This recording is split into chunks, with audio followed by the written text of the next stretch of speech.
السلام علیکم، آپ کو ہمارے چینل دل موم کا دیا میں خوش آمدید۔ اگر آپ ہمارے چینل پر نئے آئے ہیں یا ابھی تک آپ نے اس کو سبسکرائب نہیں کیا تو اسے سبسکرائب کرنا نہ بھولیں۔ آج کی میری کہانی کچھ یوں ہے۔ عالم چچا ہمارے پڑوسی تھے۔ ان کا بیٹا دلاور مجھ سے 2 برس بڑا تھا۔ ہمارے آباء و اجداد کی ہمسائیگی صدیوں سے تھی، لہٰذا عالم چچا کے گھرانے سے میرے والدین کے مراسم حقیقی عزیزوں جیسے ہی تھے۔ دکھ سکھ خوشی غمی میں وہ ہمیشہ ساتھ ہوتے۔ میرا بچپن دلاور کے ساتھ کھیل کر گزرا۔ جب ہوش سنبھالا، علاقے کی روایت کے مطابق پردے میں بٹھا دی گئی۔ ان دنوں میری عمر 9-10 برس تھی۔ تبھی میری شادی کے تذکرے چھڑ گئے۔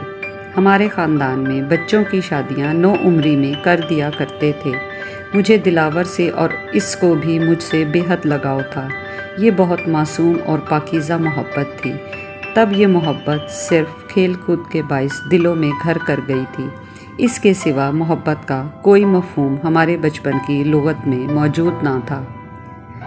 جب دلاور کو پتہ چلا میری شادی ہو رہی ہے، وہ اداس اور مغموم ہو گیا۔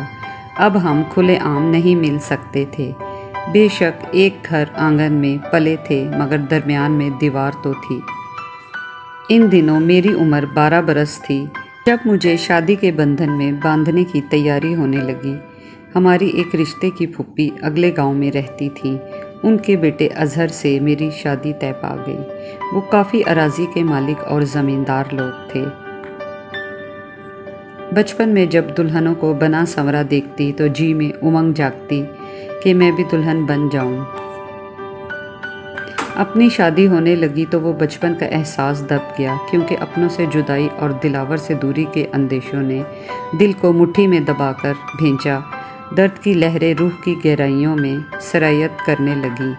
دلاور کی امی نے مجھے بچپن میں کپڑے کی گڑیا اور گڈا بنا کر دیا تھا۔ یہ بہت خوبصورت جوڑا تھا۔ چچی نورا نے رنگ برنگے کپڑوں کے ٹکڑوں سے ان کا لباس تیار کر کے سجا دیا تھا۔ میں جب کچھ سیانی ہو گئی، دلاور کو مجبور کرتی کہ وہ میرے ہمراہ اس گڑیا اور گڈے سے کھیلے۔ اسے گڑیا اور گڈے سے کھیلنے میں کوئی دلچسپی نہ تھی۔ میں کہتی، گڈا تم لے لو اور گڑیا میں لے لیتی ہوں۔ ہم ان کا بیاہ کریں گے باری باری سے۔ کبھی گڑیا میری بن جائے گی، کبھی تمہارے گھر کی بہو بنے گی۔ بچپن بیت گیا، مگر گڑیا گڈے کو میں نے مٹی کی ایک کوری ہانڈی میں چھپا کر رکھ دیا، جیسے کہ یہ میرا خزانہ ہو۔ شادی سے ایک دن پہلے دلاور مجھ سے ملنے آیا۔ نورا چاچی کے ساتھ۔ امی نے منع نہ کیا۔ وہ کمرے میں آ کر مجھ سے کہنے لگا، شادی کے بعد بھول تو نہ جاؤ گی؟ بھولنا تو پڑے گا دلاور۔ میں نے کہا، ہاں، ایک شرط پر نہیں بھولوں گی، اگر تم میری گڑیا اور گڈے کو سنبھال کر رکھو گے۔ شادی کے بعد میں سسرال کے گاؤں آ گئی۔ شادی کی نزاکتوں کو نہیں سمجھتی تھی۔ شوہر بلاتا تو میں شرما کر ساس کے پیچھے چھپنے لگتی۔ چند دن تو اظہر نے لاڈ پیار کیا، پھر وہ مجھ پر شک کرنے لگا۔ کسی سے بات کرتی تو برا مناتا، کسی کے گھر جانے نہ دیتا، میلے پر بھی نہ جانے دیا۔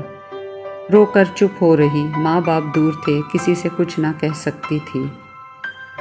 ایک روز چھت پر کپڑے ڈال رہی تھی کہ میرا شوہر وہاں آ گیا۔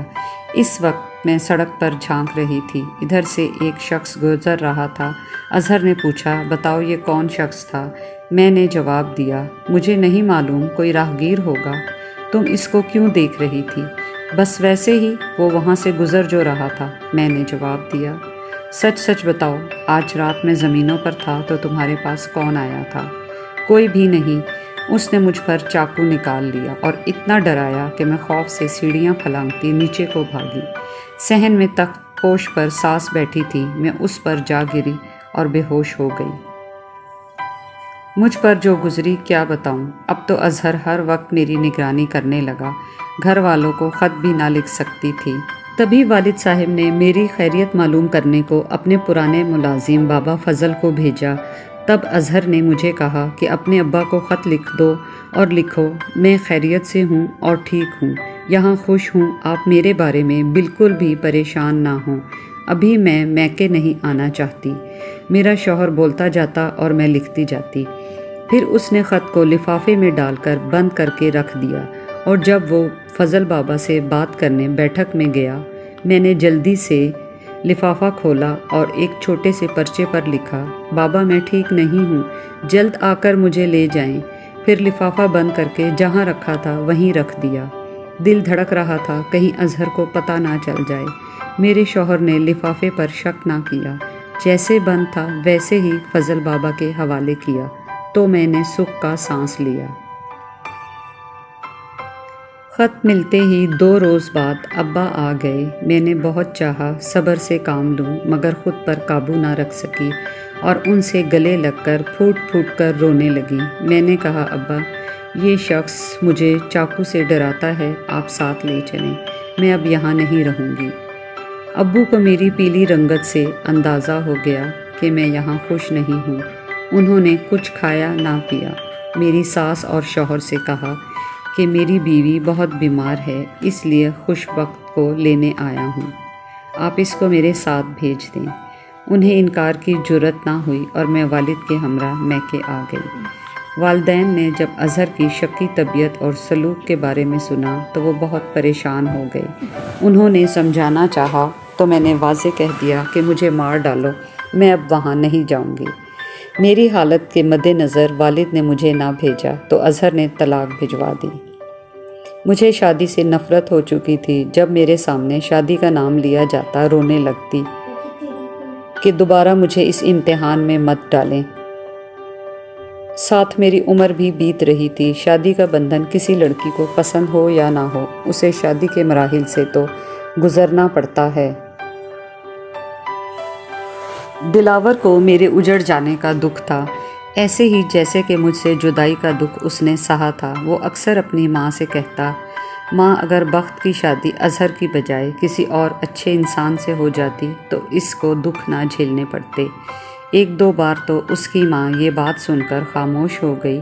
بالآخر کہنا پڑا، بیٹے تم کیوں اس کا اتنا غم کرتے ہو؟ تم کو اس کے ساتھ شادی کی آرزو ہے؟ دلاور شرمیلا لڑکا تھا، ماں کے سامنے زبان نہ کھول سکا۔ بیساکھی کے میلے میں وہ ہمیشہ کبڈی اور دیگر مقابلوں میں حصہ لیا کرتا تھا۔ اس بار بھی بیساکھی کے میلے میں وہ گیا۔ چاچی نورا نے آ کر بتایا، نہ جانے میرے بیٹے کو کیا ہو گیا ہے، اب وہ کسی کھیل میں حصہ نہیں لیتا، اگر دوستوں کے اصرار پر حصہ لے تو مقابلہ ہار جاتا ہے۔ میں سمجھ گئی کہ اس کے دل کا چراغ بجھ چکا ہے، لو ہی باقی نہیں رہی تو باتی میں روشنی کیسے ہو سکتی ہے۔ میں نے کہا، چاچی اس بار اس کو سمجھاؤں گی تو ضرور حصہ لے گا، اور اگر تم مجھے میلے میں لے چلو تو چاچی سچ کہتی ہوں کہ وہ جس کھیل میں بھی حصہ لے گا جیت جائے گا۔ یہ بات چاچی کے جی کو لگی۔ اس نے چاچا سے بات کی اور پھر دلاور کو مقابلے کے لیے اکسایا۔ اسے بتلا دیا کہ اب کی تیرا مقابلہ دیکھنے خوشبخت بھی میلے پر آئے گی۔ چاچا نے ابا سے اجازت لی اور کہا کہ میرے گھر کی عورتیں میرے ساتھ جا رہی ہیں، بخت بجھی بجھی رہتی ہے، اس کو اجازت دو تو میں ساتھ لے جاؤں گا۔ ابا نے کہا، شرط یہ ہے کہ میری جیپ پر جائیں گے اور میلے کے اندر نہ جائیں گے، ذرا فاصلے پر جیپ روک لینا۔ ہماری جیپ عین کبڈی کے میدان کے سامنے رک گئی۔ یہاں سے کبڈی کا منظر صاف دکھائی دیتا تھا۔ جب دلاور کی باری آئی تو اس کی نگاہ جیپ پر اور مجھ پر پڑی۔ میں نے پردے میں چہرہ لپیٹ رکھا تھا، صرف آنکھیں نظر آ رہی تھیں۔ ان نگاہوں کو اس نے ایک جھلک میں پہچان لیا تو بجلی کی تیزی اس کے بدن میں بھر گئی اور اس نے آنن فانن مقابلہ جیت لیا۔ چہار جانب دلاور کے نام کی صدا واہ واہ کے ساتھ گونج رہی تھی۔ تبھی چاچا نے جیپ چلا دی۔ اب دوسری جانب ہم نے میلہ دیکھنا تھا جہاں سرکس لگا تھا۔ ہم اندر نہ جا سکتے تھے، بس باہر سے ہی میلے کی رونق دیکھ کر گھر کو لوٹ آئے۔ اگلے روز چاچی نورا آ گئی۔ وہ بے حد خوش تھی، کہنے لگی، بیٹی تم نے سچ کہا تھا، تیری موجودگی کے احساس نے میرے بیٹے کے مردہ دل کو زندہ کر دیا۔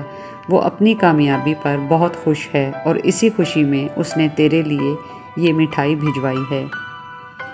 جب میں نے رنگین کاغذ کو پھاڑ کر اندر سے ڈبہ نکالا تو اس میں مٹھائی نہ تھی، بلکہ وہ گڑیا اور گڈا تھے جو میری امانت کے طور پر اس کے پاس تھے۔ اس نے مجھے یاد دلا دیا تھا کہ کہ وہ مجھے بھولا نہیں ہے۔ اس بار جب امی نے ڈرتے ڈرتے مجھ سے دلاور کا نام لے کر دوبارہ شادی کے لیے دبے لفظوں میں کہا تو میں نے لڑنے والا انداز اختیار نہ کیا اور نہ گھٹ کر روئی، بلکہ اپنی ماں کی طرف دیکھ کر مسکرا دی۔ جہاں دیدہ ماں نے میرا اندیہ پا لیا اور والد کو بتا دیا کہ بیٹی دلاور سے شادی پر راضی ہے، اب تم اپنے کندھوں سے بیٹی کا بوجھ اتار کر سبک شانوں کے ساتھ آرام سے زندگی کے باقی دن گزار سکتے ہو۔ میری شادی دلاور سے ہو گئی، مجھے دوبارہ دلہن بنایا گیا، آج میرا دل شاد تھا۔ شادی والے دن دلاور نے مجھ سے کہا کہ منہ دکھائی میں کیا لوگی؟ میں نے اسے ہنس کر کہا کہ تیرا گڈا اور میری گڑیا۔ منہ دکھائی کا تحفہ تو تم مجھے بھجوا چکے ہو، اب کیا دو گے؟ کہنے لگا وہ تو کپڑے کے بنے ہوئے گڈے گڑیاں ہیں، اب میں تم کو اصل گڈے گڑیا تحفے میں دوں گا۔ پہلے جس لفظ شادی سے چڑ اور نفرت تھی، آج وہی شادی میرے لیے شادمانی تھی۔ میں سوچ رہی تھی کہ یہ عجیب بندھن ہے، کبھی تو پھانسی کے پھندے اور گلے کے توق جیسا ہوتا ہے اور کبھی یہ پھولوں کے سہرے جیسا مہک بھرا اور لطیف ہوتا ہے۔ صرف دلوں کے ملاپ کی بات